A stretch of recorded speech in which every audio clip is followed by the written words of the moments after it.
Hi అండి. ఈరోజు చపాతీలో combination curry egg liver curry అయితే ప్రిపేర్ చేస్తున్నాను. చాలా సింపుల్‌గా, టేస్టీగా ఎలా ప్రిపేర్ చేసుకోవాలో చూసేయండి. ఒక గిన్నెలోకి ఒక 4 ఎగ్స్ ఏసుకొని అందులో కొంచెం పెప్పర్ పౌడర్, కొంచెం కారం, కొంచెం సాల్ట్ వేసి బాగా మిక్స్ చేసుకోవాలి. తర్వాత కేక్ బౌల్ ఉంటే ఆయిల్ అప్లై చేసుకొని ఈ మిశ్రమం వేసుకోండి. లేదంటే నార్మల్ బౌల్‌లో వేసుకోండి.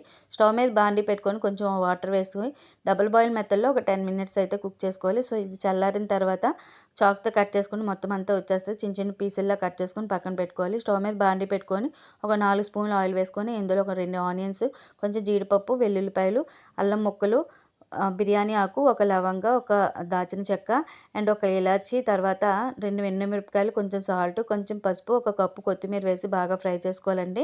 సో, ఇది మగ్గిపోయిన తర్వాత చల్లారబెట్టుకొని మిక్సీ పట్టుకోవాలి. స్టవ్ మీద బాండీ పెట్టుకొని కొంచెం ఆయిల్ వేసి పచ్చిమిర్చి, కరివేపాకు వేసి మనం మసాలా ప్రిపేర్ చేసుకున్నది కూడా ఆయిల్ తేలే వరకు బాగా ఫ్రై చేసుకున్న తర్వాత లివర్ ముక్కలు వేసుకొని కొంచెం కొంచెం వాటర్ వేసి ఆయిల్ తేలే వరకు కుక్ చేసుకోండి. అంతేనండి, సింపుల్‌గా లివర్ కర్రీ అయితే రెడీ.